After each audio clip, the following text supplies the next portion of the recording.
je m'appelle Maëlie, j'ai 19 ans. L'année dernière, lors des 30 ans de la Convention internationale des droits de l'enfant, j'ai remis un acte parlementaire à Adrien Taquet. C'est l'actuel secrétaire d'État en charge de l'enfance et des familles auprès du ministre des Solidarités et de la Santé. Et aujourd'hui, on a procédé à une sorte d'interview pour voir, un an après, quelles sont les avancées, quels sont encore les besoins en matière de protection de l'enfance. Et bien qu'on ait pu constater qu'effectivement, il y avait eu des choses qui s'étaient améliorées, il reste encore à faire, il reste encore des choses à mettre en place. Les enfants ont besoin d'être protégés, les enfants ont besoin de connaître leurs droits. Et voilà. Par rapport aux enfants ultramarins, quels seraient les moyens ou quels sont les moyens qui sont mis en place ou qui pourraient être mis en place afin de pallier à cette précarité grandissante et aussi assurer une pleine protection des enfants et des jeunes?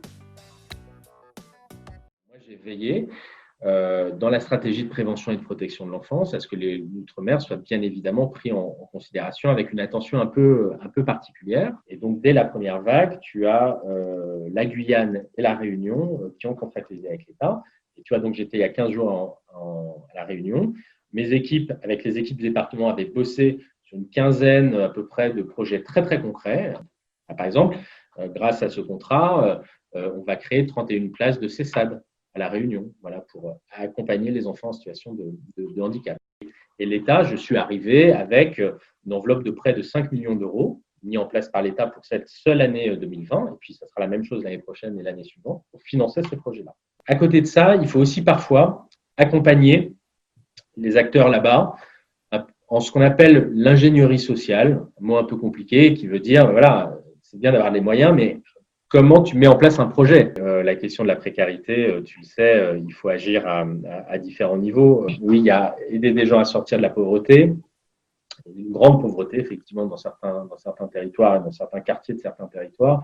Là, la stratégie pauvreté voilà, a des outils pour ça. Mais tu vois, il y a la question de l'accès à l'emploi. À Mayotte, tu as près de 50% de mémoire de gens qui sont au chômage. Voilà, donc c'est surtout ces leviers-là qu'il faut agir. Il faut améliorer l'accès à la santé en faisant plus de prévention. C'est la question des PMI, notamment, qu'on aide beaucoup, qu'on renforce beaucoup dans les territoires. Voilà, c'est tous ces leviers-là qu'il faut activer pour mieux protéger les enfants et les sortir de cette précarité. Quels sont les moyens mis en place pour accompagner les jeunes de l'aide sociale à l'enfance et en particulier les mineurs non accompagnés après leur majorité? On a, sur les mineurs non accompagnés, dans le confinement, ce qu'on a dit, c'est que même si les procédures d'évaluation de minorité étaient très perturbées, voire suspendues dans certains endroits, nous, on a dit, attendez, là, vu la situation, la priorité, c'est la mise à l'abri. Donc, dès qu'il y a des jeunes, des mineurs voilà, qui frappent à la porte, si on ne peut pas les évaluer, on les met à l'abri, c'est ça la priorité, et puis on verra la question de l'évaluation dans un second temps. Donc, très vite, on a pris une circulaire dans ce sens-là, on a fait passer ce message-là au département. Par ailleurs, au-delà de ça, sur tous les jeunes de l'ASE, mineurs non accompagnés ou pas, on a dans la loi de mars, qui était la première loi d'état d'urgence, j'ai fait adopter un amendement qui interdisait toute sortie de l'aide sociale à l'enfance pendant l'état d'urgence. Voilà. Euh, en juillet, il y a eu fin de l'état d'urgence sanitaire, donc on est revenu à un régime normal, enfin une situation normale, en tout cas par rapport à la question des sorties. Mais là aussi, dans une des lois qui ont été votées et adoptées au Parlement, j'ai introduit un amendement pour qu'un fonds de 50 millions d'euros soit voté pour aider les départements, pour faire en sorte que, même s'il n'y avait plus d'obligation légale, mais qu'ils ne fassent pas sortir les jeunes du dispositif, ou en tout cas qu'ils les accompagnent davantage. Et donc, l'État a mis de l'argent supplémentaire pour aider à cela. Voilà, moi, il faut qu'il y ait c'est un jeune de l'aide sociale à l'enfance, une solution. Et donc, on a travaillé sur le sujet avec Brigitte Klinkert, qui est ministre, déléguée à l'insertion professionnelle, et avec différents acteurs, avec des associations, et puis avec une chose qui s'appelle l'UNML, c'est l'Union nationale des missions locales, mais où on va signer une convention la semaine prochaine pour faire en sorte que dans chaque territoire, auprès de chaque foyer de l'aide sociale à l'enfance, auprès des enfants qui sont chez les assistants familiaux, on on mette en place ce qu'on appelle l'aller vers, c'est-à-dire que chaque mission locale va, avec l'aide sociale à l'enfance, va organiser le fait que des rendez-vous individualisés puissent avoir lieu, où c'est la mission locale qui va aller, donc c'est des professionnels spécialisés sur l'insertion professionnelle, vont aller à la rencontre des jeunes, vont aller vers les jeunes, vont se poser avec eux, voir où ils en sont, quel est leur profil, ce qu'ils ont envie de faire, et qu'on mette en face tous les dispositifs qui existent, parce qu'il existe plein de choses, et pour essayer, si tu veux, de se faire se rencontrer voilà, les besoins, les envies et les capacités des jeunes, et puis les dispositifs qui existent. On doit mobiliser les dispositifs de droit commun pour les enfants de l'aide sociale, mais qu'on doit les renforcer, et puis peut-être parfois, là aussi, donner un petit coup de pouce pour s'assurer que ça fonctionne. Mais je pense que voilà, on a eu beaucoup de débats sur l'extension à 21 ans, de 18 à 21 ans des prises en charge à l'aide sociale à l'enfance. Moi, je pense qu'on doit plutôt vous accompagner vers l'autonomie, mais vraiment le faire et bien le faire, et notamment en allant vers vous et en vous accompagnant bien davantage qu'aujourd'hui. Moi, j'ai été marqué par un déplacement que j'avais fait il y a ça 1 an et demi, c'était dans l'Oise de mémoire, où en gros, si tu veux, j'avais été visiter un endroit où il y avait des jeunes mineurs m'accompagnaient. Le département et la préfecture avaient passé une convention où ils s'étaient dit, en fait, quand le jeune a 17 ans, on va se poser et on va étudier sa situation pour voir dans quelle trajectoire d'intégration il se trouve. Voilà. Est-ce qu'il en est par rapport au français? Est-ce qu'il est en apprentissage? Est-ce qu'il bosse? Est-ce qu'il a un projet professionnel? Voilà. Et j'ai demandé, le ministre de l'Intérieur a publié une circulaire, ce qu'on appelle une circulaire, à l'ensemble des préfets en juillet dernier, demandant à l'ensemble des préfets d'adopter la démarche que je viens et l'approche que je viens de te présenter. Ce qui fait, pour s'assurer déjà qu'on ait, tu vois, une approche uniformisée sur l'ensemble du territoire. Voilà. Il faudra veiller à ce que ça soit effectivement le cas, mais au moins, voilà, il y a des instructions nationales pour que chaque préfecture, avec les départements, ait la même approche, et puis qu'on fasse ensemble, voilà, un peu d'anticiper les situations pour mieux préparer le passage aux 18 ans. Une fois encore, sans rien garantir ni promettre, mais en tout cas, mieux préparer les choses. Voilà. J'ai demandé en janvier dernier à l'Inspection générale des affaires sociales, qui est un corps d'inspection ici au ministère des Solidarités et de la Santé, de mener une enquête sur la question des enfants à l'hôtel. J'ai demandé à avoir une cartographie précise de la situation, de comment ça se passait, voilà, et de me faire des propositions sur que fait-on. Et l'IGAS devrait me rendre ce rapport a priori d'ici la fin de l'année. Et puis après, ça sera ma responsabilité de responsable politique de prendre des décisions à cette fin. Comment exercer un plus grand contrôle de la qualité de la prise en charge face aux violences institutionnelles en protection de l'enfance et plus largement comment prévenir, repérer et répondre aux violences dont les enfants sont victimes pour assurer leur protection?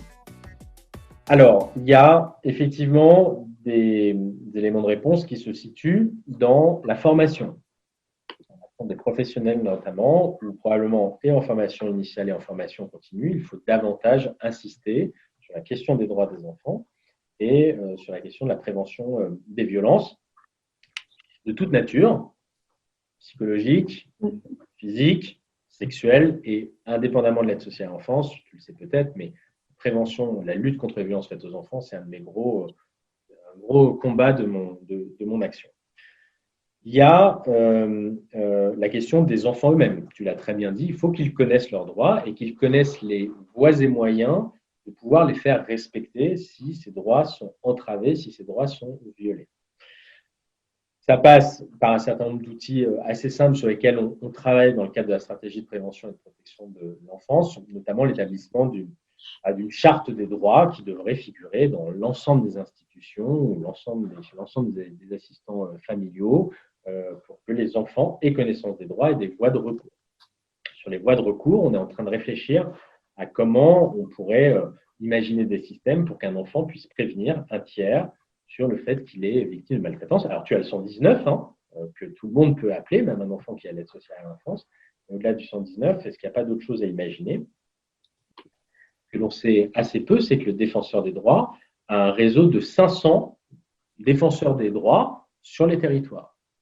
Est-ce que ce réseau-là pourrait être une voie d'alerte, un canal d'alerte comme ça pour les enfants qui sont victimes de violation de leurs droits? C'est quelque chose avec lequel on avait commencé à travailler avec l'ancien défenseur des droits et auquel j'ai parlé à la nouvelle défenseur des droits pour voir dans quelle mesure elle pouvait, via ce réseau, contribuer concrètement à la protection des enfants dans les institutions en particulier. J'ai demandé à l'ensemble des préfets de se rapprocher de l'ensemble des présidents de conseils départementaux, pour leur demander deux choses. Un, quels étaient les plans de contrôle des établissements mis en œuvre par les départements, voilà, et comment étaient-ils effectivement mis en œuvre. Et deuxièmement, quelles sont les procédures d'alerte existantes au sein des conseils départementaux, notamment pour prévenir le préfet. Est-ce qu'il existe ces procédures d'alerte comme le prévoit la loi ou pas. On est en train de faire remonter les dernières remontées des territoires là, pour avoir une vision précise de ce qu'il en est. Et j'ai dit deux choses. D'une part, ces remontées sur les plans de contrôle seraient désormais annuelles. Chaque année, on vérifiera que ces plans de contrôle existent et qu'ils sont mis en œuvre.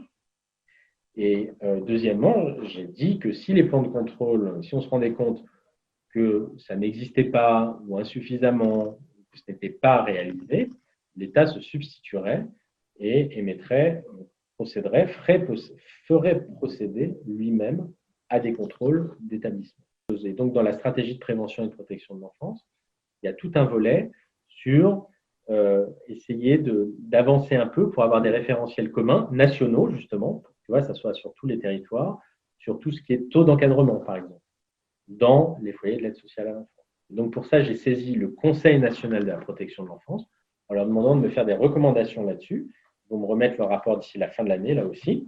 Et peut-être que dans la loi, l'année prochaine, on inscrira, des normes, des référentiels sur, par exemple, les taux d'encadrement d'enfants dans les foyers de l'aide sociale à l'enfance.